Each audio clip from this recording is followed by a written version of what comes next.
Right now, on any summer afternoon, your attic is sitting at somewhere between 150 and 160 degrees Fahrenheit, while the air outside is only around 95 degrees. That is a difference of more than 60 degrees, and every bit of that trapped heat is pushing downward through your ceiling into every room where your air conditioner is struggling to maintain 72 degrees. Your air conditioner is not fighting the weather outside, it is fighting your attic, and by every measure it is losing that fight every single day. The fix that could drop that attic temperature by 50 degrees or more is already partially installed in most American homes. It just is not functioning the way it was designed to, and most homeowners have no idea. By the time you finish reading this, you will know how to check your own system in about 2 minutes. You will also understand exactly what a broken attic ventilation system is costing you right now, and it goes far beyond your monthly cooling bill.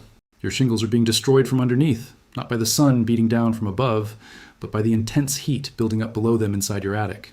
Roofing contractors surveyed across the country reported losing an average of 24% of shingle lifespan to poor attic ventilation, with some extreme cases reaching losses as high as 50%. On a roof that cost you $12,000, that is $3,000 or more of lifespan simply evaporating because of a problem you cannot see from the ground. But there is something even more important than that number. Every major shingle manufacturer in the country, including Gaff, CertainTeed, Owens Corning, and Atlas, requires adequate attic ventilation as a condition of your warranty. This requirement is written into the fine print of every warranty document they issue. If your attic is not properly ventilated, that warranty may have been void from the very day the roof was installed. You paid for 30 years of coverage and you may have received nothing at all, and the roofer who installed it likely never checked. When shingles fail ahead of schedule, when they begin to curl or crack or shed granules into your gutters and you file a warranty claim, the manufacturer sends out an inspector. That inspector goes into your attic, checks the ventilation, and if it is inadequate, your claim gets denied entirely. You are left on your own to pay for the full replacement out of pocket. The warranty you believed was protecting your investment turns out to have been meaningless from the start. Now consider the energy cost on top of that. Proper attic ventilation reduces cooling costs by roughly 10 to 15% in most homes. On a house spending a couple $1,000s per year on cooling, that translates to a few $100s back in your pocket every single summer, year after year without doing anything else. That number sounds significant until you put it next to the cost of replacing a roof 5 years before you should have had to. The energy savings, while real and meaningful, are almost a footnote compared to the structural damage accumulating silently above your head. The ventilation system built into your roof is purely passive, needing no electricity, no fans, and no moving parts to function.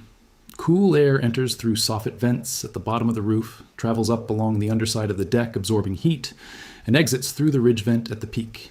Hot air rising naturally creates a continuous loop that pulls fresh air in behind it. On a 95-degree afternoon, that means your attic runs around 105 degrees instead of 160. A homeowner in Austin, Texas had their system properly balanced with both ridge ventilation and clear soffit intake, and their attic temperature dropped from 140 degrees down to 95, a reduction of 45 degrees from an air path that was already supposed to be working.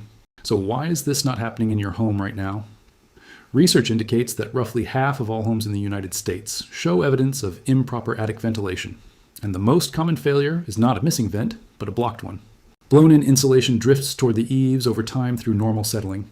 Batt insulation gets pushed into the rafter bays by installers trying to maximize coverage, right to the very edge of the attic floor. Sometimes, rodents drag insulation material toward the edges during nesting activity. Sometimes, it simply shifts and settles on its own over years of temperature cycling. However it happens, the result is always the same. The soffit intake is sealed shut by insulation from inside, and nobody on the outside has any way of knowing it has happened. You still have exhaust at the ridge pulling air upward, but nothing can enter at the bottom to replace it. It is like a chimney with the fireplace completely bricked over at the base. The air simply sits inside the attic and bakes in place, and the problem compounds on itself from there. Sometimes the soffit vents were never real to begin with. Vinyl or aluminum soffit panels get installed over original solid wood during siding replacement jobs. From the ground, you look up and see what appears to be a perforated ventilated surface. But if you push up on it with your hand, it hits solid material underneath. Air was never flowing through those panels at any point. The vent was purely cosmetic, installed for appearance, and the house has been pretending to ventilate for however many years those panels have been in place. Other times, the roofing contractor installs a perfectly functional ridge vent along the peak and does a thorough professional job of it. But nobody verifies whether the soffits are actually open, whether insulation is blocking the air pathway, or whether adequate intake ventilation even exists anywhere on the house. The exhaust functions exactly as designed. The intake simply does not exist in a functional sense. The ridge vent sits there doing essentially nothing useful, while the attic temperatures climb to dangerous levels day after day. And trapped heat is not the only problem a sealed attic creates.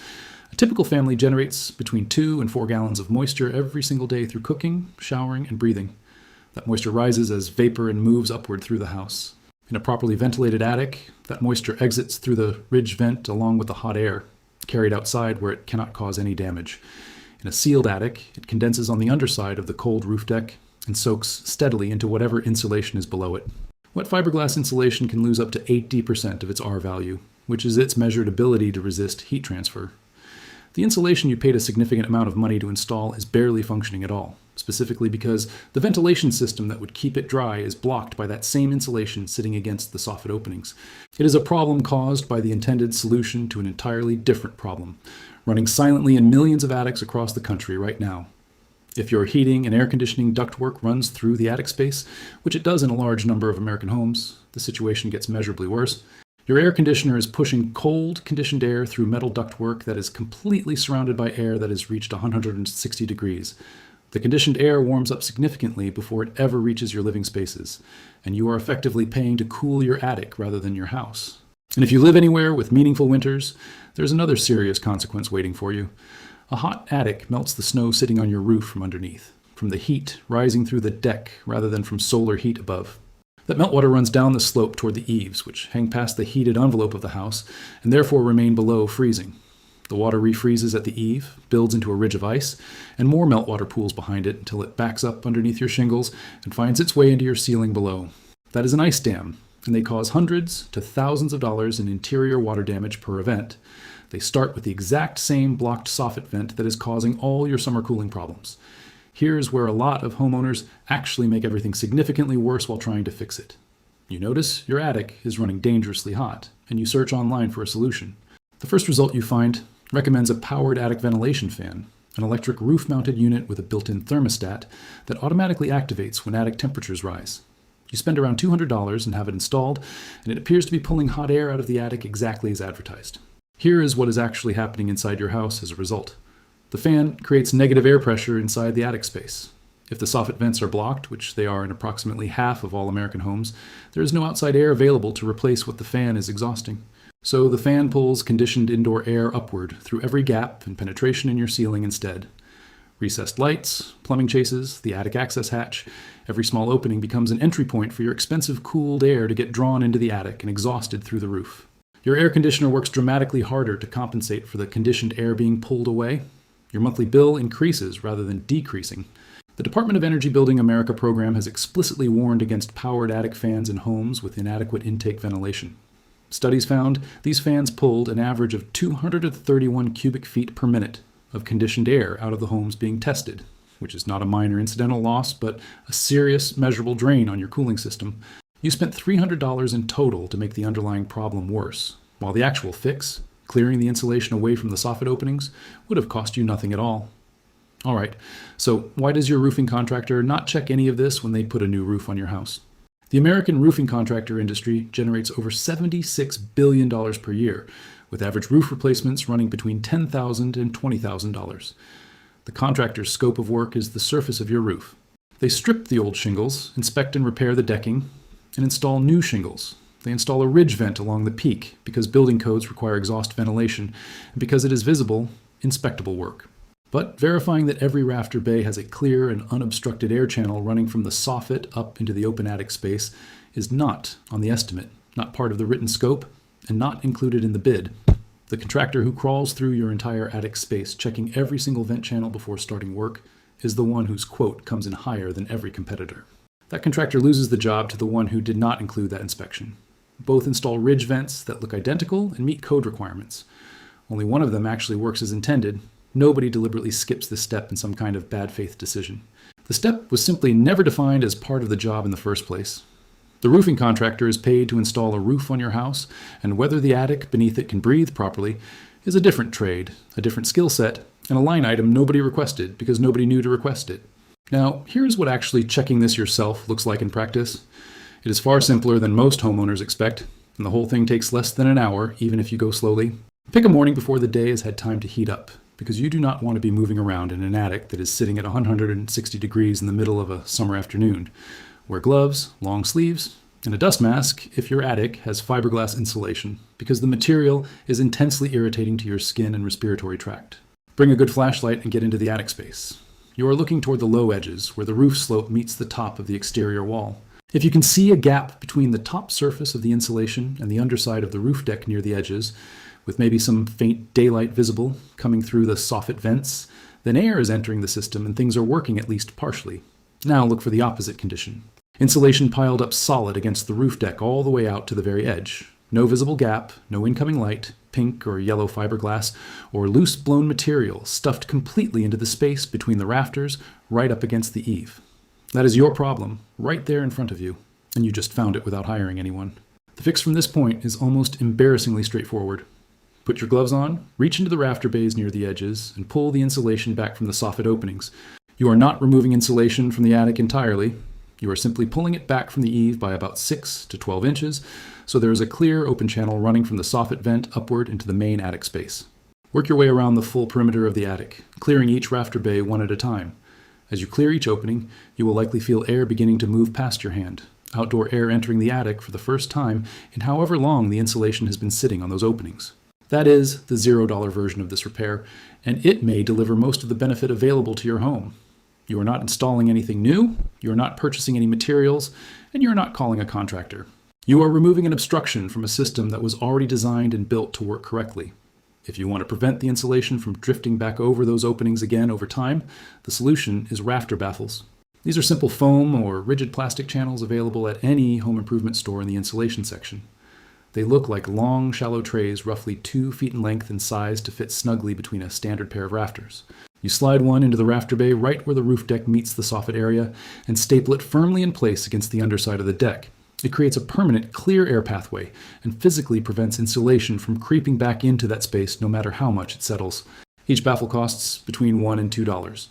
A typical house needs somewhere between 30 and 40 of them to cover the full perimeter. The total material cost runs between $30 and $80 and requires a few hours of crawling work with a staple gun. It is not glamorous or particularly interesting work, but it is the kind of single afternoon project that pays you back in reduced energy costs and extended roof life for as long as you own the house.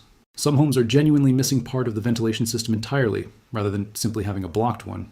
If your attic has no ridge vent, no soffit vents, or neither, you need the missing components actually installed. Ridge vent material costs between $2 and $4 per linear foot of ridgeline. Adding continuous ridge ventilation during a roof replacement that is already costing you $10,000 to $15,000 adds only $300 to $650 to the total project, which is genuinely pocket change on a project of that scale. Soffit vents run in the range of $315 to $465 for professional installation. When you get your next roofing estimate, ask the contractor 2 direct questions before accepting any bid.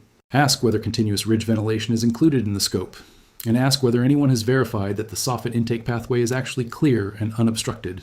If the contractor looks at you as though you are the first person who has ever asked those questions, that reaction tells you a great deal about how that contractor normally operates. For under $1,000 in the worst case, you complete a ventilation system that reduces your cooling costs by 10 to 15% annually, extends the functional life of your shingles by meaningful years, preserves the warranty coverage you paid for, keeps your insulation dry and functioning at its rated R value, and prevents ice dam formation before it ever starts. Or you clear the blockage yourself this weekend for nothing, and recover most of that benefit without spending a single dollar. Here is what the actual lived difference feels like once the system is working. That upstairs bedroom that has always run 3 or 4 degrees warmer than every other room in the house, the one where the air conditioning never quite catches up on hot afternoons, begins to equalize with the rest of the house. The air conditioner that used to run in long, grinding, continuous cycles throughout the entire day starts cycling shorter and shutting off more often. You stop hearing it running constantly, and the house gets quiet in a way you did not realize it had never quite been. Your next electricity bill arrives and the number is lower than you expected. The difference might be $20, might be $40, and it is not by itself a life-changing amount of money. But the roof that was supposed to last 30 years now has a realistic chance of actually lasting 30 years. And the warranty you paid for and believed was protecting your investment turns out to be enforceable rather than void. Think carefully about what has been happening above your ceiling this entire time. A surface equal in area to your entire house has been sitting at 160 degrees, radiating heat downward through your insulation and into every living space below, while your air conditioner ran continuously trying to overcome it. Less than a foot away from that baking insulation, there was a vent opening that was specifically designed and installed to allow that heat to escape. It had been there since the house was originally built. It simply could not do its job because insulation had settled on top of it. The most expensive single surface on your home is being gradually and silently destroyed by heat that a clear air channel would carry away for free. The shingle manufacturer who sold you a 30-year warranty will send an inspector to your attic, point at that blocked vent, and tell you the problem is not their responsibility. The fix has been sitting in your attic waiting for you this entire time.